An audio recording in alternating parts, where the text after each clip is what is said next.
We were just kids looking for a thrill. Me, Brandon, and Jay, three teens who thought an abandoned mill would be the perfect spot for a bit of harmless exploration. There was something about it, the way it stood hidden behind a fence, the way the silence clung to its decaying walls. We didn't know it then, but some places don't forget those who trespass. Some places stare back. Have you ever felt unseen eyes watching you in the dark?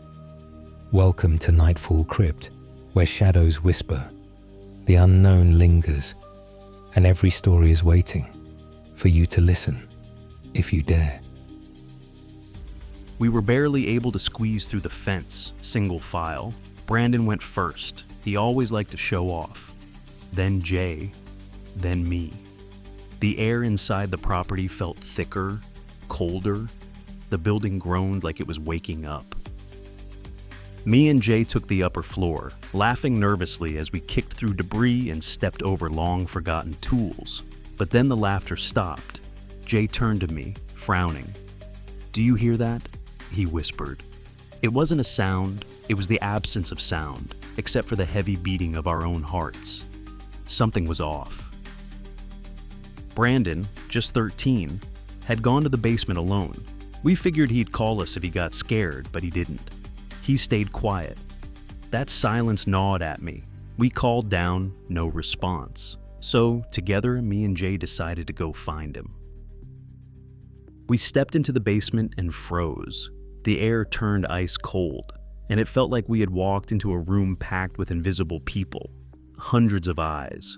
I've never felt anything like it. My breath caught in my throat. Jay said, "Do you feel that?" I nodded, unable to speak. We didn't stay long. Whatever was in that basement, it wasn't meant to be seen. We ran without a word, grabbed Brandon, and got out of there like hell itself was behind us. But the worst part hadn't even happened yet. Another day we went back. Same mill, same gut-deep unease. But this time, when we left, I was the one at the back of the group. Jay and Brandon were chatting ahead. I kept hearing soft footsteps behind me. Every time I turned, nothing. Just emptiness. It wasn't just noise. It felt like something was walking just behind me, matching my pace. I told myself it was in my head. I didn't want to run and show fear. But every step I took, the echo behind me kept up. Right until we passed back through the fence and out of the property. Not long after, the city knocked the place down. It's gone now. Nothing left but an empty lot and maybe some cement slabs. But sometimes, even after something is gone, the feeling lingers, like the stare never left you, like it went home with you. You might think we were just spooked kids making up stories for attention. I wouldn't blame you. I'd be skeptical too.